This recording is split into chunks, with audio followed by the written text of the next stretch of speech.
ঢাকার বুকে প্রাচীনতম আগের দিনের রাজা বাচ্চাদের ঘরবাড়ি দেখার জন্য আজকে আমি গিয়েছিলাম ঢাকা লালবাগের লালবাগ কেল্লায়। ভিতরে প্রবেশের জন্য প্রত্যেককে কাটতে হয় 30 টাকা মূল্যের একটি করে টিকিট। টিকিট কাটা শেষ করে টিকিট জমা দিয়ে আমরা প্রথমেই ভিতরে প্রবেশ করে ফেললাম। ভিতরে ঢুকলেই প্রথমে চোখে পড়বে এই অসম্ভব সুন্দর ফুল গাছগুলো, যেগুলো রাস্তার দুই ধারে লাগানো রয়েছে। তবে কি বলবো ভাই, দুঃখের কথা, এখানে এত পরিমাণে মেয়েদের আনাগোনা ছিল যেন আমি ভালোভাবে ভিডিও করতে পারতেছিলাম না মেয়েদের জন্য।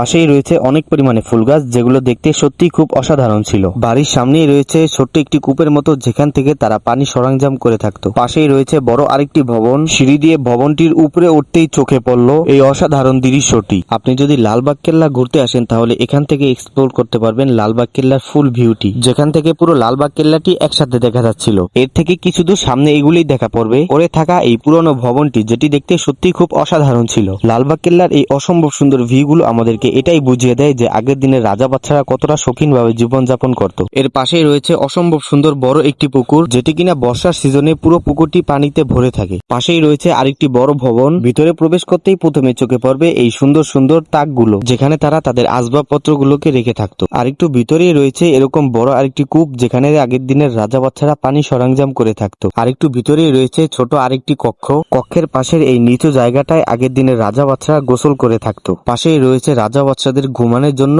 উঁচু একটি খাট। বাহিরে ভিতরে সব জায়গায় রয়েছে মালামাল রাখার এই ছোট ছোট তাকগুলো। ভেতর থেকে বের হওয়ার পরই চোখে পড়ল মিশনের মাধ্যমে একজন মুরব্বী চাচা এই ঘাসগুলোকে সুন্দরভাবে কাটিং করে রাখছে। ঘোরাঘুরি শেষ করে এবার রওনা হলাম বের হওয়ার উদ্দেশ্যে। পথেই আবার দেখা হয়ে গেল সেই অভাগাগুলোর সাথে।